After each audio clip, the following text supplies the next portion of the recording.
Hi, everybody, and welcome to another episode of From the Desk of Blake James. Great to have you with us. I'm Jon Meterparel with BC Athletic Director Blake James. Blake, good to see you. Great to see you. Happy New Year. I know, it's been a while. Happy New Year to you as well. Seems like I think our last episode was about a month ago. A lot has gone on. We'll get to football in a moment, but let's talk basketball first. Heading into the weekend, they're coming on 2 straight wins, dramatic fashion against Pitt. Bowden Kapke had a shot with 22 seconds left. They win that game. They also beat Syracuse at home. So are things starting to turn a little bit? Well, I'd say that Syracuse game was a little dramatic fashion as well, hitting the three-pointer to tie it to send it overtime with, 7 seconds left. Exciting games, and great to see the guys get 2 wins. Again, you look at that team, easily the record could have 5 or 6 more wins in it. A number of games that we had the lead at the end, and so to see them get these wins, obviously it's a credit to Earl and the hard work that the guys are putting in, and a big game this weekend in South Bend against Notre Dame, and hopefully they can go out there and keep this streak going. What's the vision for basketball moving forward? Everyone asks about, we'll get into the finances here in a little bit, but from what you've seen of basketball this year, are you happy with the direction of the team? It's one where obviously you want to get wins, and so when you say direction, am I happy that we got these 2 wins? Yeah, I think if we look at it, as I said earlier, we got to find a way to win some of these games that we lost, and some of that comes from bringing the team together. And I think in this world where you have kids transferring in every year, one of the keys is really getting everyone to buy into doing their job, and so. Once we got to keep growing and getting better, every single day. And like I said, looking forward to seeing what they do out at Notre Dame this weekend. I think our basketball team should be a team that is, in the ACC tournament and one that is in the conversation and in the NCAA tournament on a regular basis. And obviously we haven't done that. Earl's been building it. Last year was a step back. We need to make sure we're taking a step forward this year, and a lot of basketball to play. And so, looking forward to the rest of the season. Always nice to start playing your best ball towards tournament time. Fred Payne is one of those guys that has been terrific this year. Could be the ACC's most improved player, and he's emerged as a scorer. He really has. Again, credit to Fred. He's really stepped up and been a clutch performer for us. When we've needed shots and needed points, Fred's really done a great job of taking some of the pressure off DJ Hand. And when you look at last year, DJ carried so much of the load, and Fred's really stepped in and been able to take some of that pressure off, and has been just a clutch guy for us. And it was a key to, I would say, both the Syracuse and Pittsburgh wins. And I'm sure it'll be a big part of if we're able to get a victory out in South Bend on Saturday against Notre Dame. I'm sure Fred will be a key part of that victory. And stay with the winter sports. Men's hockey ranked 14th in one poll, 15th in another. They're playing very well. Beanpot's almost upon us, but first a UNH doubleheader this weekend. What do you think of what men's hockey's done? Big series this weekend. Again, everyone's trying to win. The league is tough, top to bottom, and so we got to figure out a way to get the wins here this weekend. Tough weekend last weekend. Losing at home on Friday night to Providence, and then down there, I think both scores ended up being 4-3 type games. And how do you find ways to win those games? And I know that's what Coach Brown and the guys are working on, and hopefully that happens this weekend with 2 Hockey East games against UNH. All the points add up. We're right there in the mix to be at the top and to get one of those top 4 seeds, which gets you the bye in the first round. I believe it's the top 4 that gets the bye, but get that first round bye in Hockey East and continue to move on. Obviously, be in the NCAA tournament, and if we can find a way to get out the Frozen Four in Las Vegas, obviously be an incredible accomplishment, because this is a young team that I think you see getting better every single week. And so when you look at when we opened the season in October to today, we're a much better team, and I'm excited to watch this team, finish out January here into February and into, March in the playoffs. If you haven't been to County Forum yet to see James Hagens or Dean Letourneau, 2 of those guys, 2 of the players who are having arguably 2 of the best seasons in the country, those guys are dynamic. Yeah, and again, speak about the comeback player of the year. You look at Dean Letourneau and what he's doing. Obviously, James establishes a bar of excellence, from first day he set on campus, and has continued to do that this year. Dean is someone who's just really continued to grow as a player, and just excited to watch how year 2 has gone for him, and just the game changer that he's turned into, and the force out there, with his height and size, everything. It's just impressive to watch him, and excited to watch him continue to grow in the team. And obviously James is a leader who really established that bar of excellence, and looking forward to watching that team play down the stretch here. And women's hockey has one of the best players in the country, and Ava Thomas. They've been up and down this year. They lost in the Beanpot consolation game to Northeastern, but obviously some lightning rod players they can have to build around. Yeah, Ava's obviously a special talent. I've had a chance to watch that team play a number of times, and a number of really good players. But Ava sticks out, and as a true freshman, she's one that you just excited to watch her growth and development as a player this year, and one that hope we see for a number of years to come. Yes, should be fun to watch her develop, no doubt about that. Let's talk about football a little bit. It's been very busy for Bill O'Brien and his staff. The portal is officially closed. They signed 28 players. The process, I know you were watching daily and how that worked. Bill told us earlier this week it felt like, speed dating at times. The timing of it is one that I think we have to just look at the calendar for football. I think it's really a tough situation, because you had the portal open from the 2nd to the 16th for the majority of the players out there, but you had 2 teams playing on Monday night for a national championship, and the portal just opens up for them afterwards, and you're into the school year at a lot of institutions, us being one that's starting on January 12th. And so I think we have to continue to look at how the calendar works and what makes sense, recognizing the importance of the academic side of a college student athlete's experience. And so I think sometimes people want it to look they don't think about the academic side. They think solely about, what would work best for football. And so we need to come up with a calendar that I think works for football, but works for the academic aspect of the student athlete experience as well. And I don't know that the timing right now is ideal. And so again, I know we have ACC meetings here in a couple weeks in Charlotte, and I'm sure that'll be a topic of conversation, because I do think some coaches are just frustrated with how the whole process is working. And so we'll see. I think it's better to have one window than 2. I think 2 weeks is plenty long of a window. When you see what how it all plays out. So 2 weeks is good. One window is good. I just think we got to look at the calendar and see if right at the beginning of January makes most sense, or if we shift some other things around and there's something else you look at. Do you go away from spring ball and have more days in the summer, and you take those 15 days of practice that coaches have had historically in the spring and move those to 15 days now that maybe they have in June before camp gets going, and you do a portal in line with the end of the school year, and all those different types of things. So I think we have to put everything on the table, and it may be that we end up staying where we are, but it's one that I think we have to see, how do we continue to evolve to position these young men, in this case with football, to be in the best position possible to be able to continue to earn degrees while obviously playing a sport that they love. And not only was Bill busy on the field, we'll get to some portal additions in a moment, but off the field too, with his coaching staff, replenishing the staff. A couple people left, a couple people coming in. What's your take on where that is?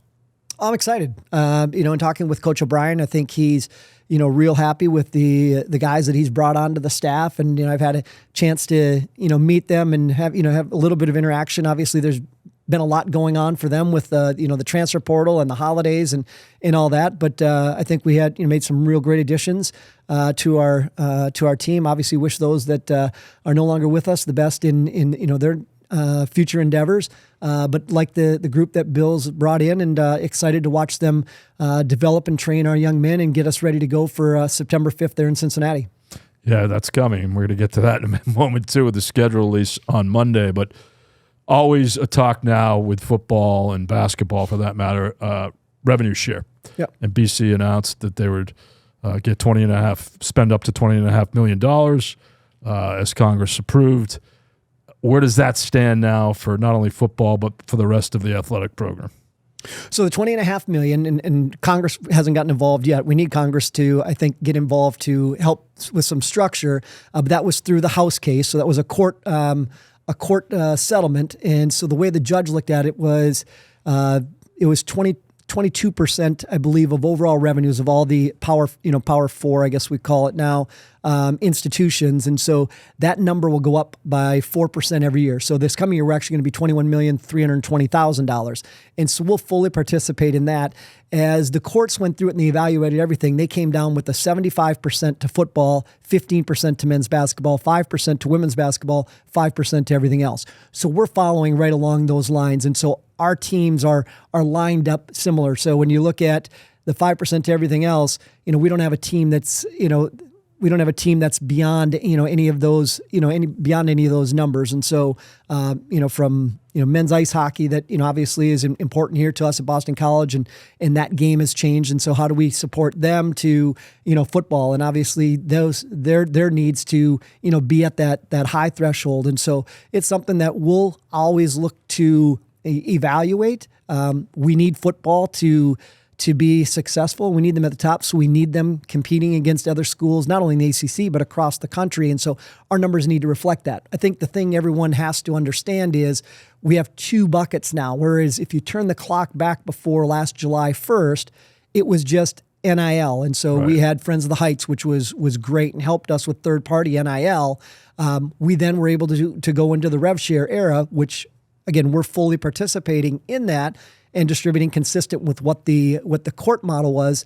But at the same time, I'd say where we're behind, John, is in that third-party NIL type deals. And so when you look at what's different between BC and Indiana, who's the national champions, it's not in the rev share that the institution can do. It's the third-party NIL that we want to have legitimate third-party NIL, and we have the NIL Go system that our student athletes are expected to put those deals in, and so that's an area that we'll look to continue to grow. And obviously, we'll grow the rev share as is allowed at the 4% rate per year. But I think if people are wondering what's the big difference between Boston College and we'll use the national champions Indiana, it's not going to be our rev share number. Again, I don't know exactly where Indiana is, but we're going to be right in the same neighborhood they are. It's the third-party NIL deals that we have to continue to look at. And we've talked with our multimedia rights partner, Van Wagner, about that. And we're looking at other ways that we can, really assist in getting that going. And obviously, anyone out there that has a business that would want one of our young people to, be a part of their marketing efforts, encourage them to reach out to us and incorporate that into their business plan, because those are things that will help us continue to grow and be successful as a program.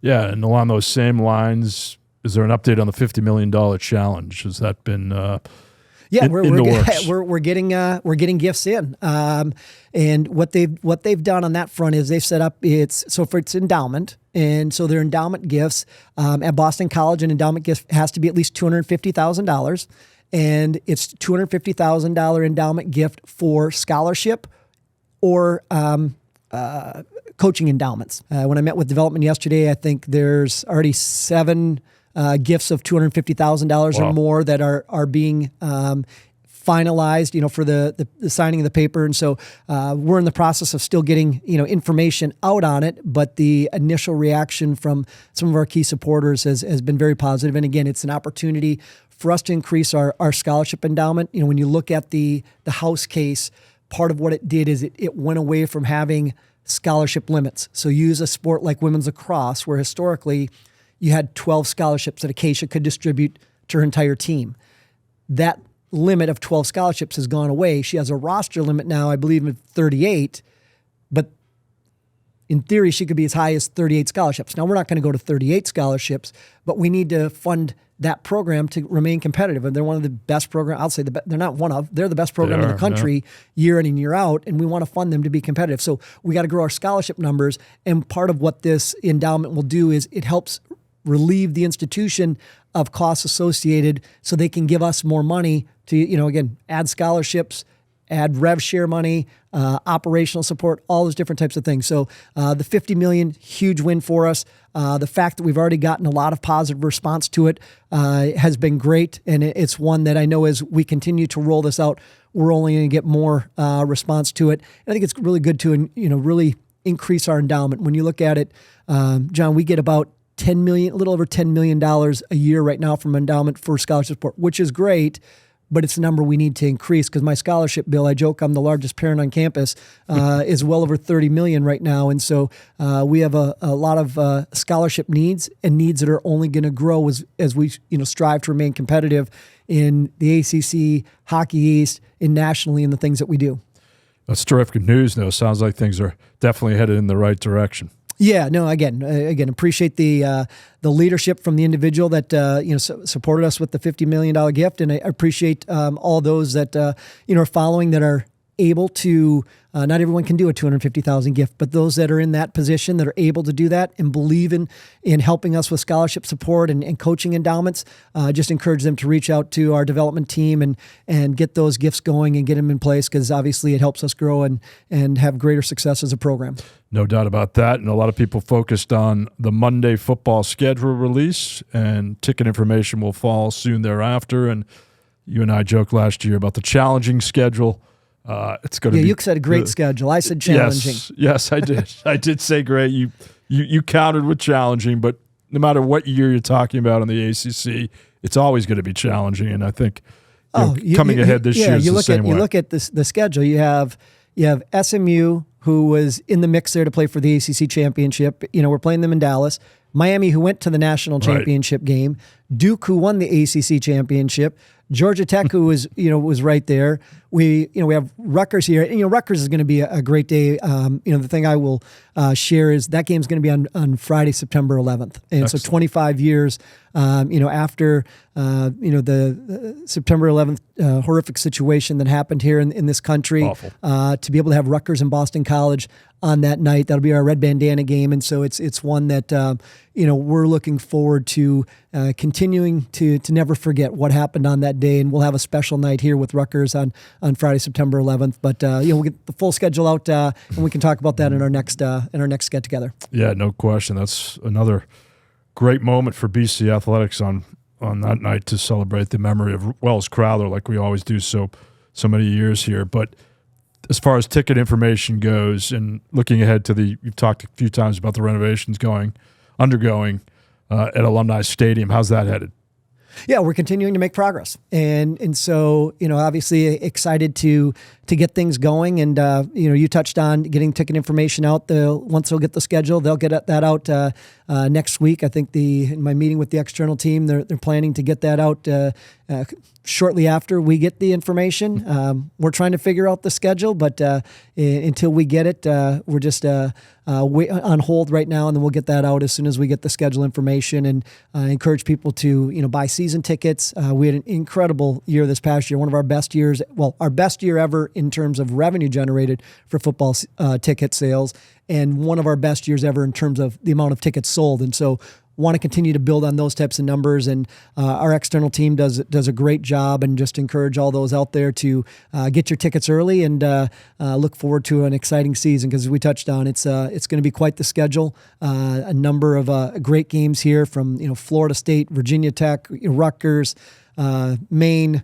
Who am I missing now? Syracuse and Pittsburgh. I think those are our 6 games, and so it should be an exciting schedule, and look forward to football season. It's odd to be saying that on January 23rd, but it's the reality just how fast time flies. And maybe baseball ought to be saying on January 23rd, but not so much, because baseball, one of the highlights of the calendar is the Boston Baseball Night at Fenway Park. That is on January 29th. Looking forward to that. We'll have the Bill O'Brien podcast there. We'll have some special guests. That's going to be a great night for the BC baseball program. It really is. It's it gives you the start of this, the real start of the season. They already started practicing, but I think that's kind of the kickoff for all of us fans that baseball is here, and the following weekend they'll go and open up the regular season, and excited to watch Coach Interdonato and the team battle, and look forward to those warm March days where we can get outside and get some baseball in. But they'll get started in February on the road, and look forward to watching that team. Yeah, evidently some outstanding pitchers added this year. I think they're very optimistic about where they're headed. And as from your days in Miami, and you come here, how difficult it is from a Northeast perspective to compete with those teams that have good weather. Yeah, no, it is. And again, I would say, credit to those here before me that made the significant investments in our baseball program, because when you look at the facility we have now over there at the Harrington Athletics Complex with the Pete Frates, building and Sure. being able to have the hitting, lanes in there. We, moved our weight room over there through the generosity of Mark Fagiano, and so to have really a lot of things over there. We still use the bubble for some things, but again, when you look at it, we've put baseball in a much better position, I think, than we've been in historically. From what I know, obviously, I was not here, but it's one where I used to always think about that when I was at Miami, that we're just outside, and you have all these schools in the northern climates that are battling blizzards like we're going to have here this weekend. Hopefully not as bad as they say, Blake. But I'm hoping. We'll be okay. Looking forward to a great BC athletic weekend. And as always, thanks for your time. Great to be with you, and looking forward to catching up with you again here in February and celebrating hopefully a number of great wins between now and then. Looking forward as well. He's Blake James. I'm Jon Meterparel. That's From the Desk of Blake James. Thanks for joining us, everybody.